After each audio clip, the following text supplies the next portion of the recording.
Roma pasal 12, hari Kamis tanggal 9 April 2026. Persembahan yang benar. Judul pertama perikop Roma 12 adalah persembahan yang benar. Kalau begitu ada persembahan yang tidak benar. Nah, hari ini mari kita siapkan hati, Roh Kudus bongkar semua pengertian kita yang salah selama ini, sehingga kita bisa menghidupi, memberikan kepada Tuhan persembahan yang benar, bukan persembahan yang tidak benar. Kita masuk kepada pembacaan hari ini, surat Rasul Paulus kepada jemaat di Roma. Ayat 1. Karena itu, kembali dimulai dengan karena itu. Sebelum saya lanjut, kita lihat dulu kenapa Paulus tulis karena itu. Kembali kita lihat di pembacaan Roma 11. Ya, ini kita mulai dari ayat 28. Saya coba baca kembali di situ. Mengenai Injil, mereka adalah seteru Allah oleh karena kamu. Tetapi mengenai pilihan mereka adalah kekasih Allah oleh karena nenek moyang. Ini bercerita tentang orang Israel yang kita sudah baca sebelumnya di Roma pasal 11. Sebab Allah tidak menyesali kasih karunia dan panggilannya. Sebab sama seperti kamu dahulu tidak taat kepada Allah, tetapi sekarang beroleh kemurahan oleh ketidaksetiaan mereka. Kita dapat kemurahan Allah karena ketidaksetiaan bangsa Israel. Nah, kalau kita ingat sebelumnya bagaimana Paulus bahkan sangat rindu supaya bangsa Israel mereka cemburu karena Tuhan memberikan kasih karunia kepada bangsa lain. Tujuan cemburu ini supaya mereka berbalik kepada Tuhan.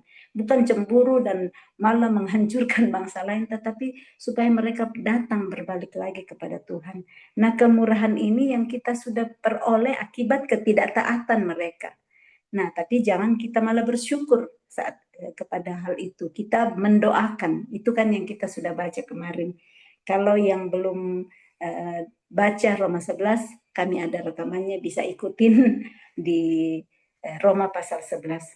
Demikian juga mereka sekarang tidak taat, supaya oleh kemurahan yang telah kamu peroleh, mereka juga akan beroleh kemurahan. Sebab Allah telah mengurung semua orang dalam ketidaktaatan supaya ia dapat menunjukkan kemurahannya atas mereka semua. Jadi dikurung dalam ketidaktaatan supaya nggak mengandalkan diri sendiri nanti karena kekuatanku, karena usahaku, karena bukan karena hasil usaha kita. Semua adalah karena kemurahan dan kasih karunia Tuhan. Supaya kita nggak bermegah, nggak menyombongkan diri. Semua karena aku. Kita pikir kita yang paling hebat, kita pikir kita paling baik, paling benar. Nah, semua hanya karena kasih karunia Tuhan yang kerjakan di dalam kita. Sehingga kalau kita bisa mengerjakan kebenaran, itu hanya karena kasih karunia. Karena kalau kita sendiri nggak mungkin, nggak mampu. Hanya Yesus satu-satunya yang bisa melakukan yang tidak berdosa. Nah, makanya Rasul Paulus tulis di Roma 11 ayat 33 itu, oh alangkah dalamnya kekayaan, hikmat dan pengetahuan Allah, sungguh tak terselidiki keputusan-keputusannya dan sungguh tak terselami jalan-jalannya. Keputusan Tuhan, jalan-jalan Tuhan nggak terselami oleh pikiran kita yang sempit ini. Tetapi saat kita mulai menawan segala pikiran kita sendiri, kita taklukkan kepada Kristus, kita mulai mengerti jalan-jalannya. Kita mulai mengerti keputusan-keputusannya yang nggak terselidiki dulu. Itu mulai kita pahami, ini maksud Tuhan. Saat kita tawan segala pikiran kita sendiri, kita taklukkan semuanya kepada Kristus, mulailah kita bisa menyelidiki keputusan-keputusannya. Kita bisa mengerti jalan-jalannya yang sebelumnya tak terselami.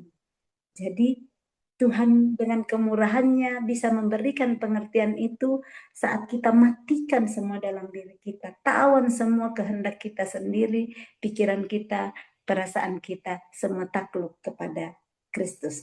Ayat 34, sebab siapakah yang mengetahui pikiran Tuhan? Yang mengetahui pikiran Tuhan adalah orang yang terus berusaha dekat kepada Dia, mengenali Dia, maka pikirannya akan diketahui seperti suami istri. Kalau dari hari ke hari semakin intim, gerakan mata, gerakan tangan istri aja suami udah ngerti, istri mau ini. Lirikan mata aja udah ditahu. Nah, seperti ini kita bisa mengetahui pikiran Kristus saat kita semakin dekat kepada Dia, intim dengan Dia dari hari ke hari. Dia seperti kan sama suami ya, atau sama istri, kita lihat cari-cari apa, udah tahu dia butuh sisir, dia butuh ini, tahu apa di dalam pikirannya karena intim. Semakin kita intim kepada Tuhan, kita serahkan seluruh hidup kita di Dia yang memerintah atas seluruh pikiran kita akan bisa mengetahui pikirannya dari hari ke hari. Rencana-rencananya, tujuan-tujuannya, keputusan-keputusannya, kita bisa ketahui. Jadi pertanyaan ketika ayat 34 itu, siapakah yang mengetahui pikiran Tuhan? Adalah orang-orang yang mau dekat, berendam di dalam firman-Nya setiap hari, dari hari ke hari, bisa memilah-milah, memisahkan pikirannya sendiri, sehingga pikiran Kristus yang akan terus memerintah di dalam hidupnya. Atau siapakah yang pernah menjadi penasihatnya? Atau siapakah yang pernah memberikan sesuatu kepadanya sehingga ia harus menggantikannya? Sebab segala sesuatu adalah dari Dia dan oleh Dia dan kepada Dia. Bagi Dialah kemuliaan sampai selama-lamanya.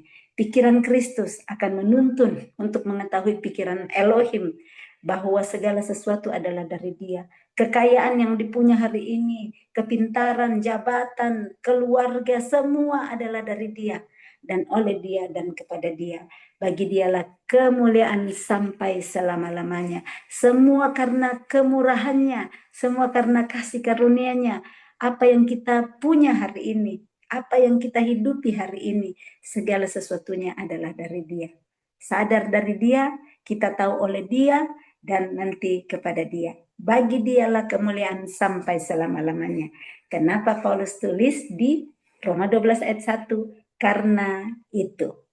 Jadi karena semua kasih karunia-Nya, kemurahan-Nya, kenapa Paulus tulis karena itu. Jadi cuman dua kata ini, karena itu, Tuhan bisa bukakan kepada kita pengertian-pengertian yang baru. Saya lanjut. Karena itu saudara-saudara, demi kemurahan Allah, demi kebaikan Allah, demi kasih karunia Allah yang sudah dituliskan sebelumnya, kemurahannya adalah apa? Ya sudah memberikan anaknya yang tunggal kepada kita. Itulah kasih karunia-Nya. Segala sesuatu dari Dia. Saat kita sadar seperti itu, inilah yang Paulus nasihatkan kepada jemaat di Roma dan kepada kita hari ini.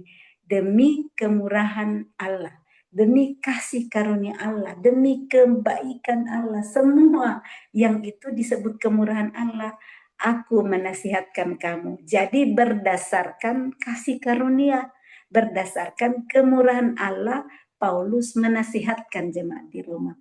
Bukan berdasarkan pikirannya sendiri, bukan berdasarkan kepentingannya sendiri, tetapi berdasarkan kemurahan dan kasih karunia Elohim, kasih karunia Tuhan. Nasihatnya adalah apa? Supaya kamu mempersembahkan tubuhmu sebagai persembahan yang hidup, yang kudus, dan yang berkenan kepada Elohim, kepada Allah. Itu adalah ibadahmu yang sejati. Jadi ini nasihat Paulus supaya kita hari ini yang mendengar mempersembahkan tubuh kita. Nah, tubuh kita ini bisa lihat dari atas sampai ke bawah, dari rambut sampai ke ujung kaki, itulah yang dinasehatkan supaya kita persembahkan sebagai persembahan yang hidup. Ada persembahan yang mati, kalau ada persembahan yang hidup. Saya mau pakai mempersembahkan seluruh tubuh saya ini sebagai persembahan yang hidup, bagaimana caranya? Sudah ada di Roma pasal 6 yang dia nasihatkan sebelumnya. Bagaimana Roma pasal 6 dikatakan di situ bahwa di ayat yang ke-13, serahkanlah anggota-anggota tubuhmu kepada Allah untuk menjadi senjata-senjata kebenaran. Saat kita serahkan anggota-anggota tubuh kita, jadi tubuh secara keseluruhan sebagai senjata kebenaran, maka itu akan menjadi persembahan yang hidup, di depan Tuhan. Persembahan yang kudus dan yang berkenan kepada Allah. Bagaimana yang kudus berkenan kepada Allah? Ya, seluruh anggota tubuh kita persembahkan, kita pakai, dipergunakan sebagai senjata kebenaran, sebagai senjata yang kudus, seperti Tuhan bilang, kuduslah kamu sebab aku kudus.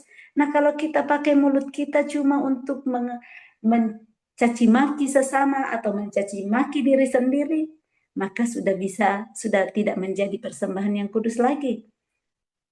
Kalau kita nggak ngerti sampai di sini, kita akan pakai mulut kita dengan sesuka-suka gue.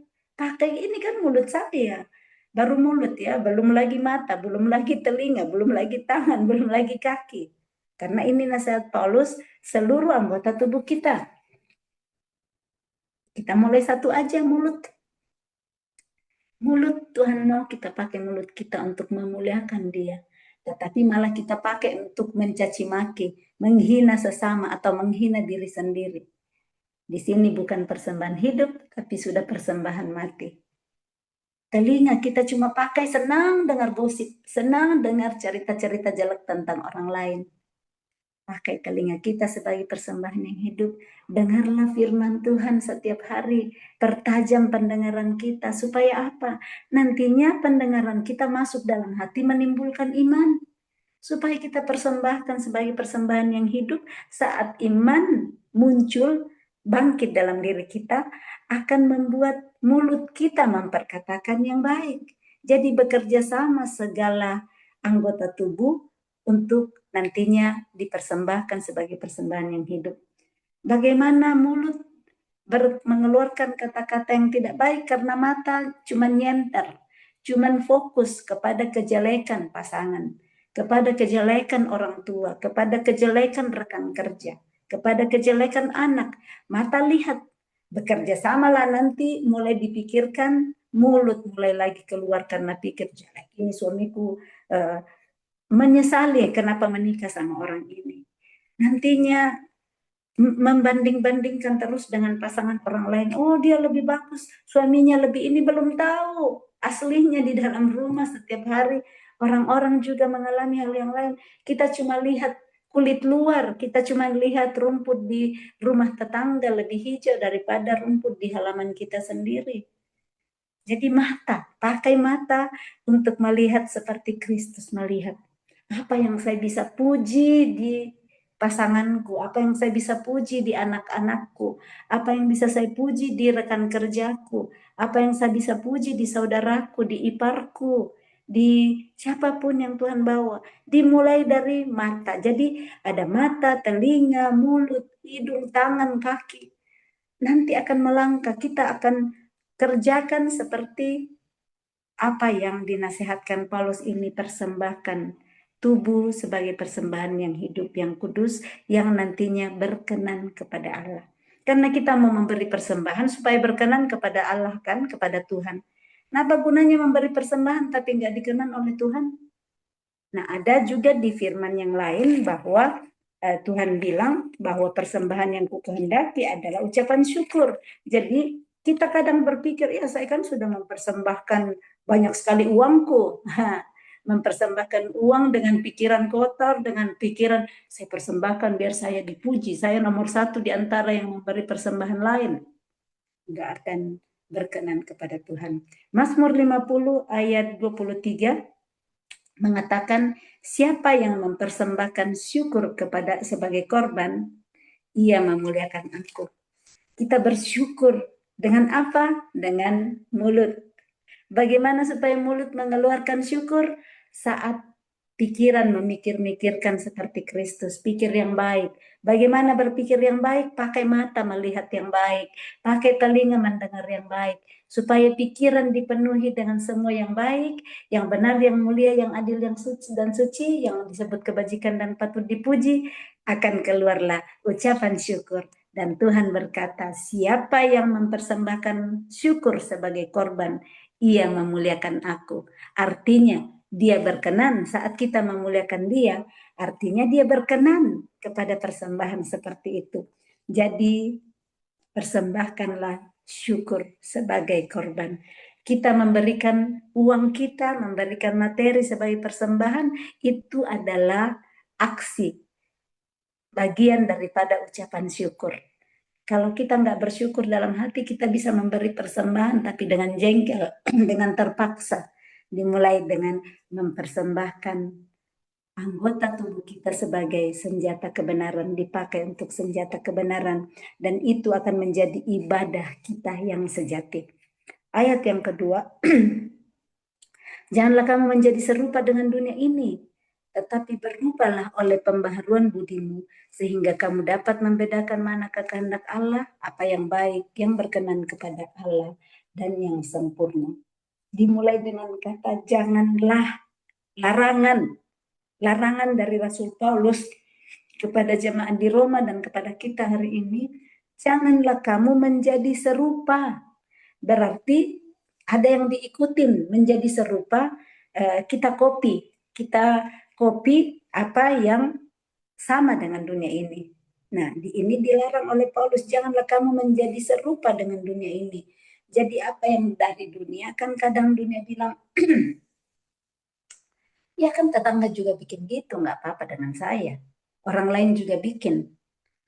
Saya kemarin berbicara, ada teman saudara dari gereja datang, dan kami cerita-cerita yang berbagi tentang bagaimana itu orang yang hidup bersama tanpa pernikahan, kan?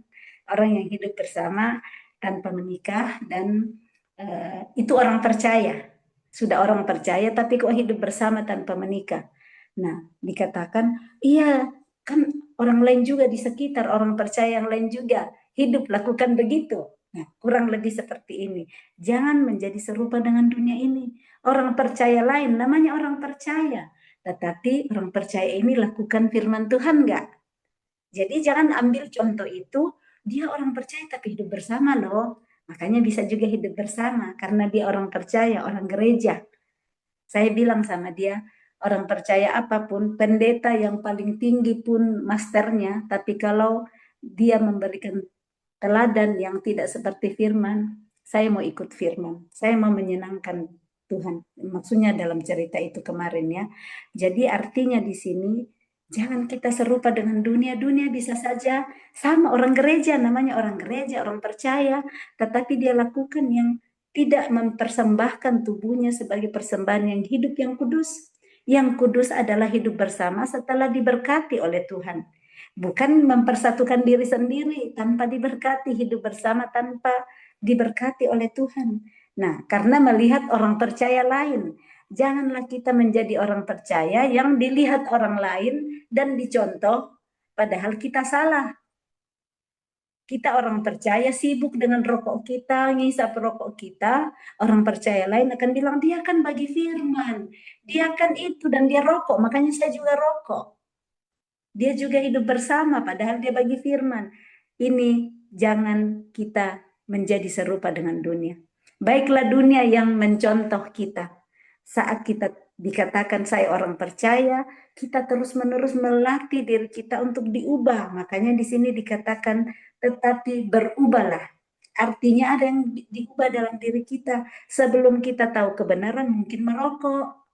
Sebelum tahu kebenaran mungkin hidup bersama tanpa nikah.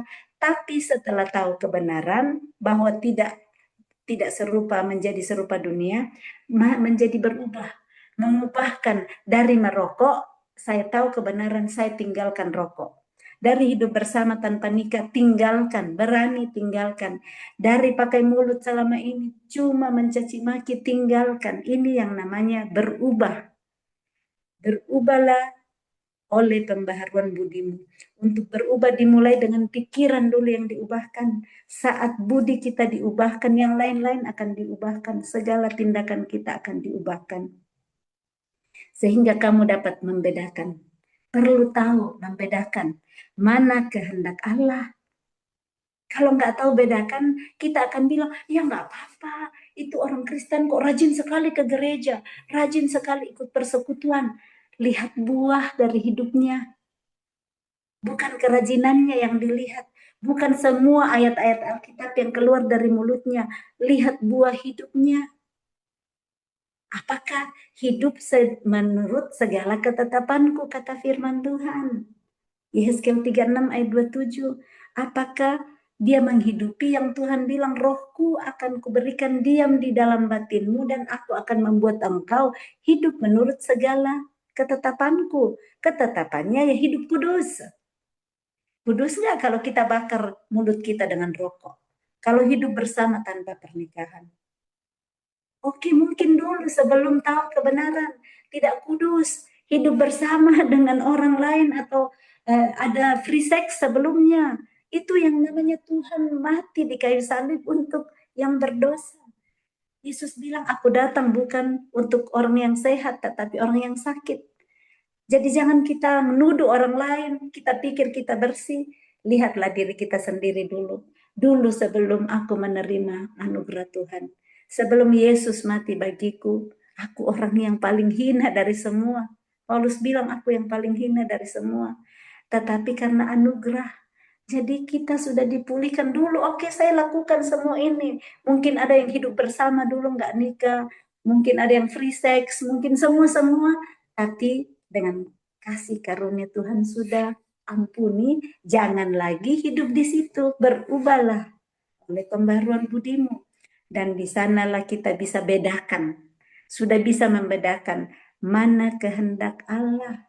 Saat kita tahu mana kehendak Allah, kita udah buang semua kehendak diri sendiri. Matikan dalam diri kita sendiri. Sekalipun kita sangat mau. Ih, enak sekali tinggal sama pacar sekalipun belum nikah. Mau sekali, tetapi itu bukan kehendak Allah. Saat kita tahu membedakan, kita akan hidupi apa yang baik dan yang berkenan. Saat kita tahu kehendak Allah, bisa bedakan, kita sudah tahu mana yang baik dan benar, dan yang paling terakhir yang sebelum sesudahnya yang berkenan kepada Allah. Saat berkenan kepada Allah dan yang sempurna. Kalau kita terus menerus bisa membedakan mana kehendak Allah, mana yang baik yang tidak baik, mana yang berkenan kepada Allah, dari hari ke hari semakin sempurna. Dimulai dengan apa? Berubah oleh pembaharuan budi melalui pikiran yang diubahkan. Bagaimana mengubahkan pikiran? Ganti, tawan segala pikiran kita, kehendak kita sendiri, dan taklukkan kepada Kristus. Ayat yang ketiga, berdasarkan kasih karunia yang dianugerahkan kepadaku. Jadi semuanya berdasarkan kemurahan Tuhan, kasih karunia Tuhan. Paulus berani berkata-kata, aku berkata kepada setiap orang di antara kamu, janganlah kamu memikirkan hal-hal yang lebih tinggi daripada yang patut kamu pikirkan. Tetapi hendaklah kamu berpikir begitu rupa, sehingga kamu menguasai diri menurut ukuran iman yang dikaruniakan Allah kepada kamu masing-masing. Jangan terlalu pikir, ini banyak sekali orang yang bilang sekarang namanya overthinking ya. Overthinking, pikir yang paling di atas sekali, sudah pikir gimana kalau ini, sudah membayang-bayangkan yang terjadi nantinya. Jangan pikir yang tidak patut kita pikirkan. Pikirkan, jangan pikir hal-hal yang lebih tinggi daripada yang patut kita pikirkan. Tapi berpikirlah begitu rupa. Berpikir seperti Kristus setiap hari. Kita perkatakan, aku memiliki pikiran Kristus. Sehingga yang belum patut aku pikirkan, aku stop aja. Nah kadang pikiran kita itu menjalar kemana-mana yang gak waktu dipikirkan, kita udah prepare. Gimana ya 1 tahun ke depan kalau begini. Udah mencoba merencana-rencanakan. Ini yang dikatakan, hendaklah kamu berpikir begitu rupa, sehingga kamu menguasai diri menurut ukuran iman. Kita perlu menguasai diri menurut ukuran iman kita yang sudah dikaruniakan Allah kepada kita masing-masing. Supaya kita nggak overthinking ke sana kemari, tawan segala pikiran.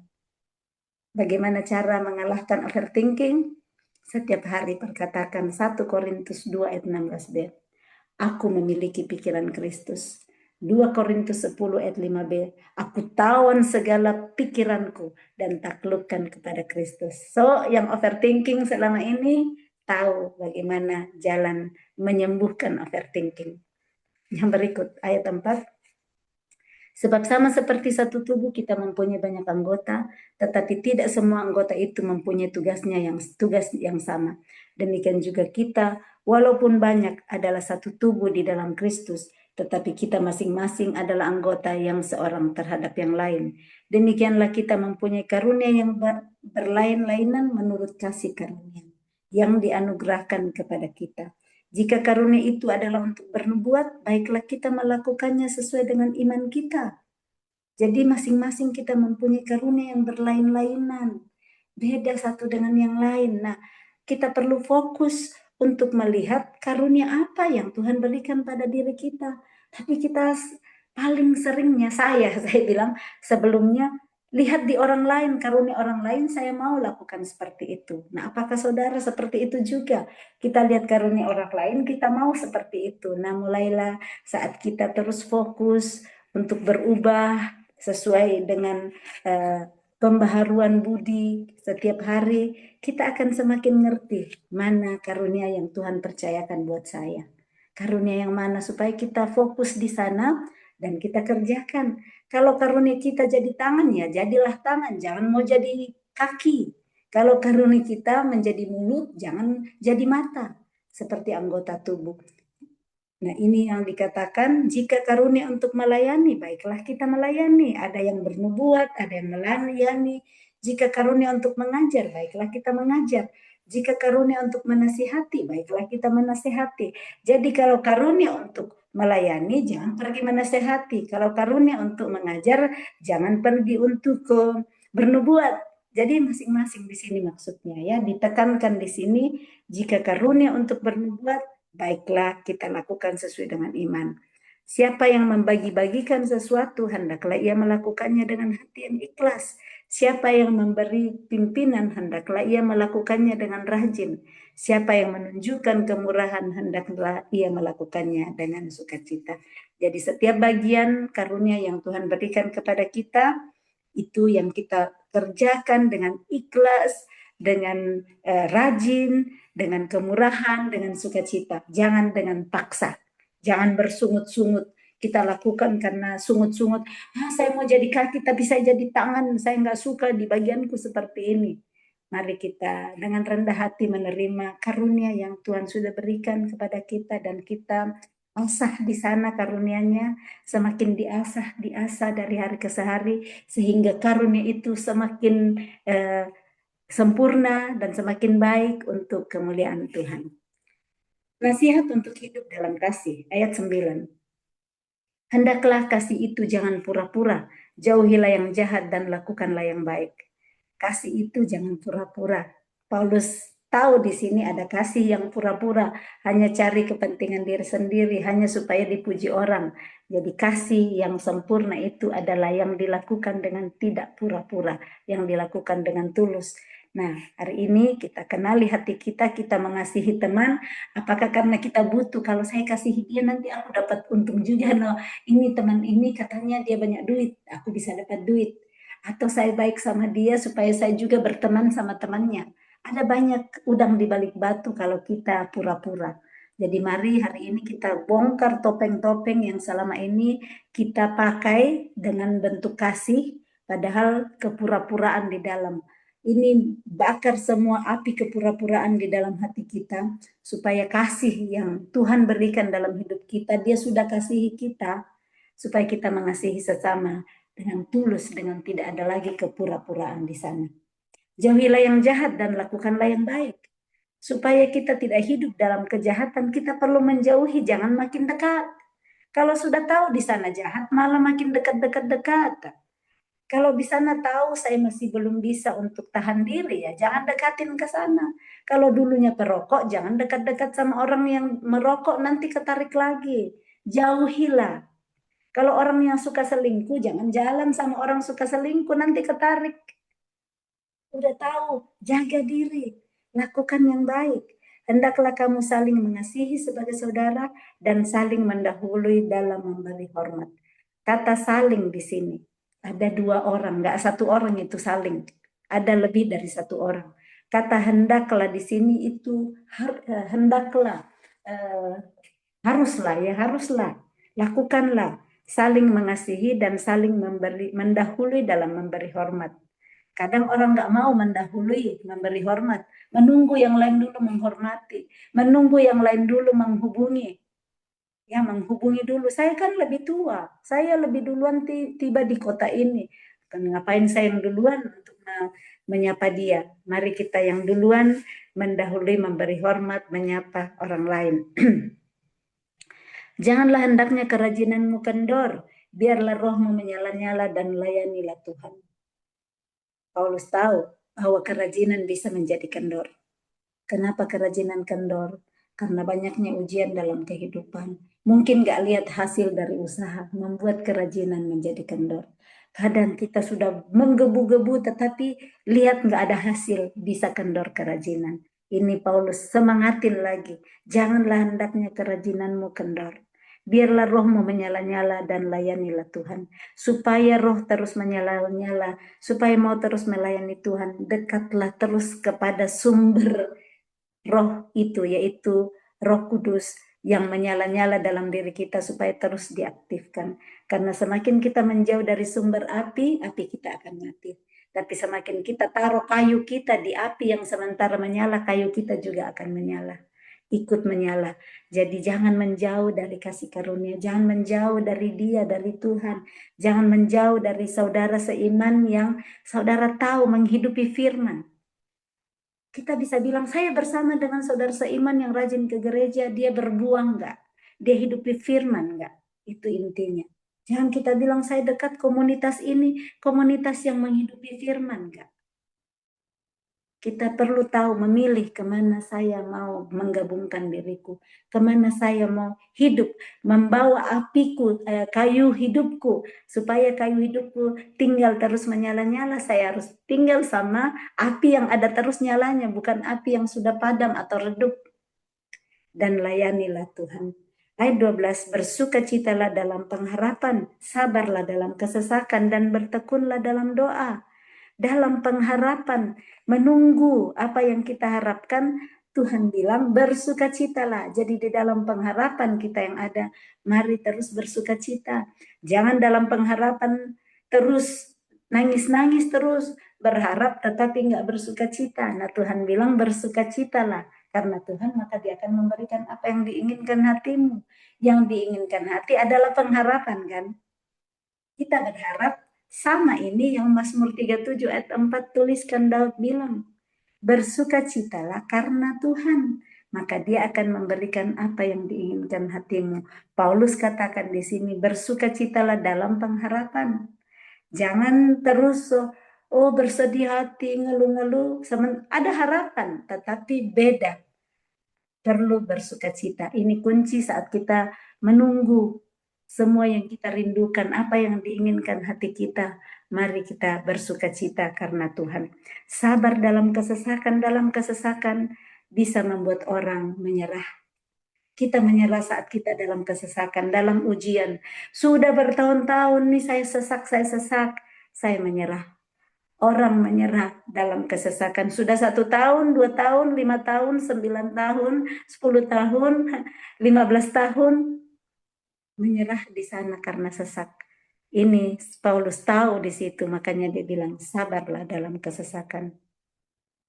Dan bertekunlah dalam doa.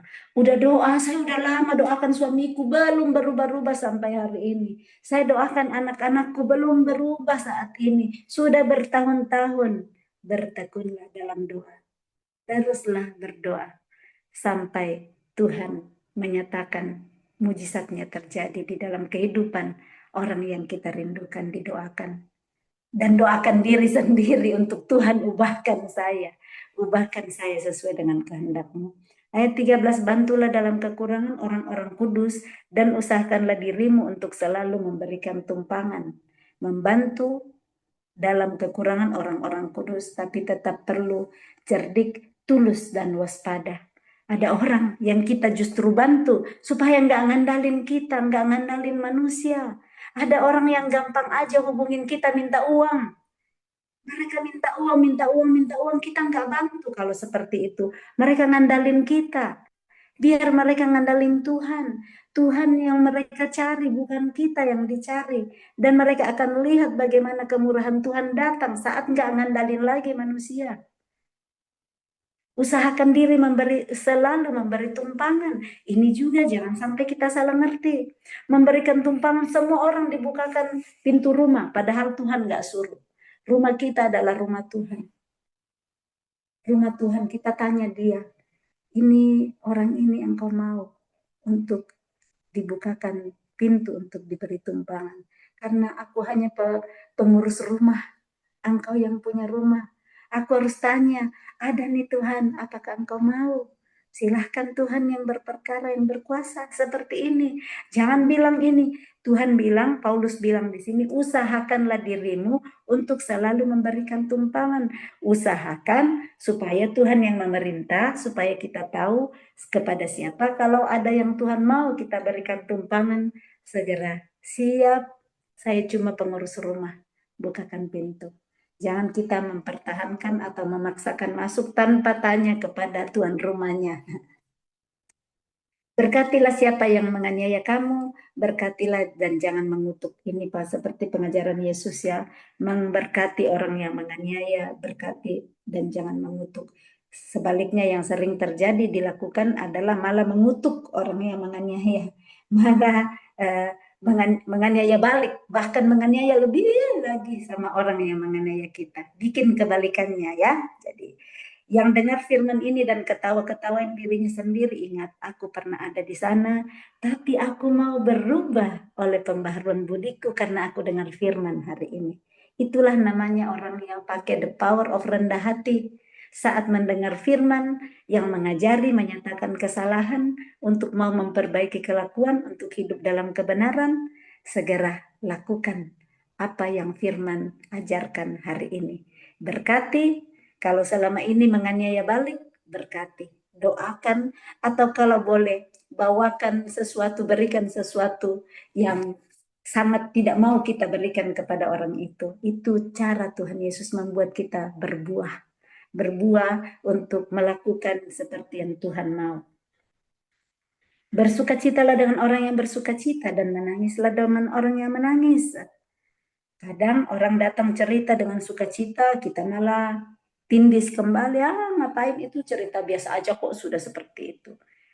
Kita diajak untuk compassion sama orang lain, untuk bisa mengerti perasaan orang lain yang lagi berduka.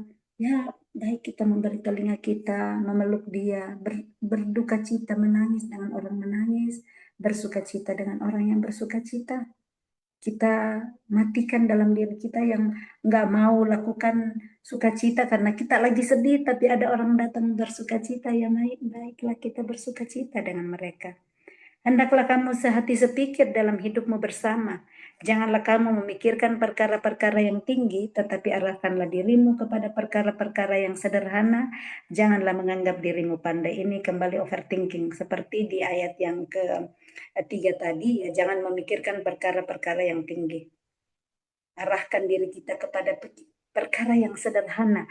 Mazmur 116 ayat 6 mengatakan bahwa Tuhan mengasihi orang-orang yang sederhana.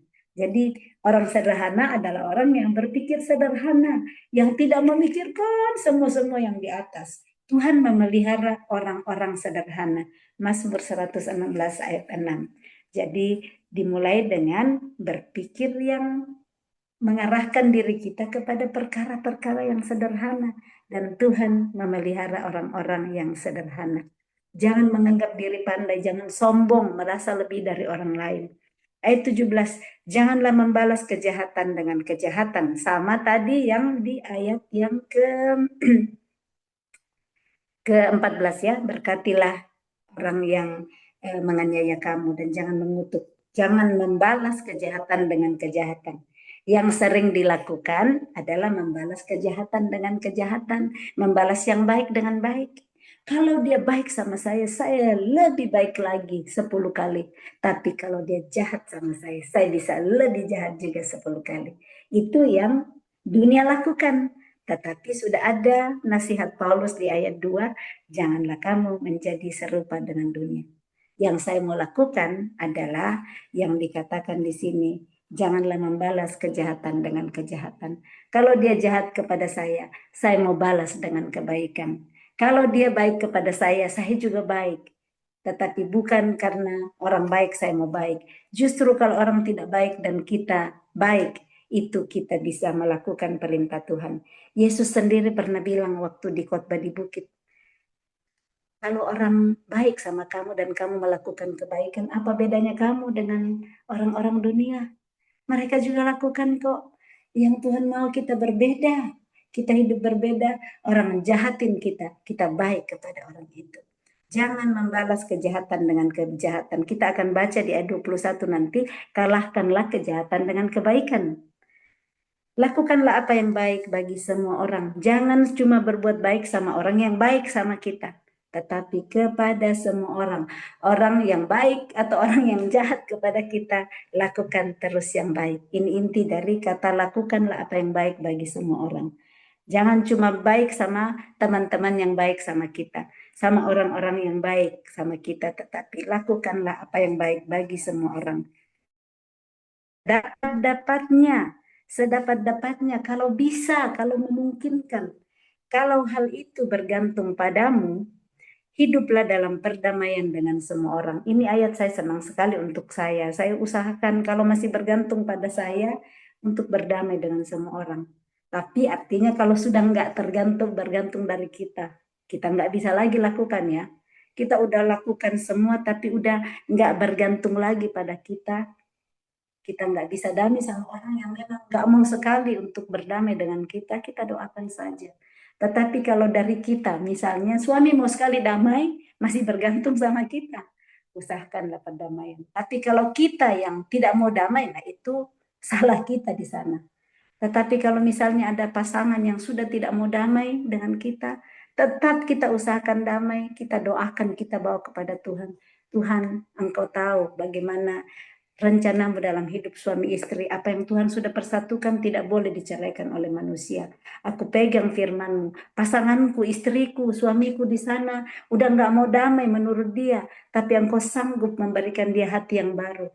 Engkau sanggup memberikan dia roh yang baru di dalam batinnya. Engkau sanggup mengangkat dari tubuhnya hati yang keras dan Engkau berikan kepadanya hati yang taat. Doakan terus. Jadi dari pasangan yang bilang aku nggak mau lagi hidup sama kamu, Tuhan sanggup ubahkan hidupnya.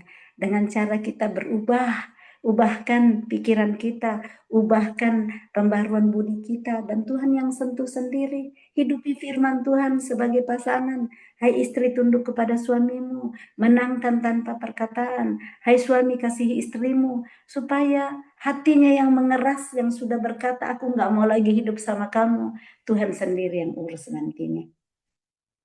Jadi kalau masih bergantung pada kita, usahakanlah untuk berdamai dengan semua orang. Ayat 19, saudara-saudaraku yang kekasih, janganlah kamu sendiri menuntut pembalasan, tetapi berilah tempat kepada murka Allah. Sebab ada tertulis pembalasan itu adalah hakku, akulah yang akan menuntut pembalasan, firman Tuhan. Jadi kalau orang jahat, gak usah tuntut pembalasan. Taruh ke bawah kaki Yesus, doakan malah, karena ini yang namanya pembalasan, malah doakan, Tuhan kasihani dia, seperti engkau mengasihani aku. Jangan balaskan hal ini kepada dia. Kalau kita bisa sampai seperti itu, seperti Yesus berdoa, ya Tuhan ampuni mereka, mereka tidak tahu apa yang mereka perbuat. Jangan berdoa, Tuhan balaskan seperti engkau Allah yang adil, balas sesuai dengan apa yang mereka perbuat kepadaku. Yesus berdoa, ampuni mereka. Mereka tidak tahu apa yang mereka perbuat. Stefanus waktu dirajam batu, Stefanus berdoa untuk orang-orang yang merajam dia dengan batu. Nah, hari ini, apakah yang kita mau doakan untuk orang-orang yang jahat kepada kita? Apakah kita juga mau mendoakan mereka? Ampuni mereka sebab mereka tidak tahu apa yang mereka perbuat. Maukah kita berdoa seperti itu? Stefanus mengikuti perintah Yesus. Stefanus mengikuti teladan Yesus. Saat dia dirajam batu, saat dia dilempari, dia berkata, Tuhan, janganlah tanggungkan dosa ini kepada mereka. Dia enggak bilang, tanggungkan Tuhan. Betapa mereka menyakiti aku. Dia malah doakan, jangan tanggungkan dosa ini kepada mereka. Dia ngikutin apa yang Tuhan lakukan di dalam kehidupannya, mendoakan orang yang menganiaya dia. Nah, di sini Paulus menuliskan seperti ini, pembalasan itu hakku, akulah yang akan menuntut pembalasan. Mari kita doakan, Tuhan jangan balaskan kepada mereka apa yang mereka perbuat kepadaku. Kasihani dia, belas kasihani dia. Ini level di atas yang kita bisa lakukan. Tuhan itu menuntut pembalasan, Tuhan itu adil.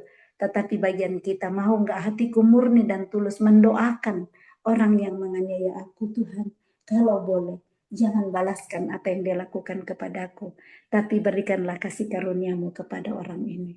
Wow, upahmu besar di surga saat kita akan berani melakukan itu. Kalau kita bilang nggak mungkin, aku nggak sanggup. Tuhan yang memampukan kita.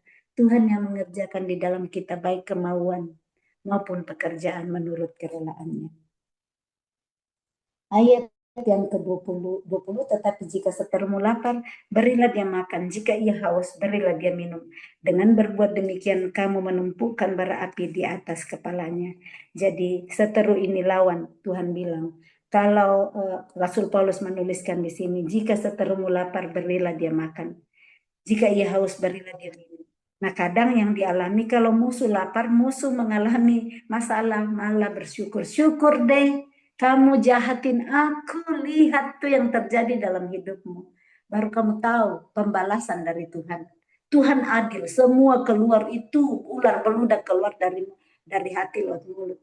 Baru tahu kamu jahatin aku. Tuhanku lebih besar. Dia balaskan kamu seperti pakai kata lagi, Tuhanku lebih besar.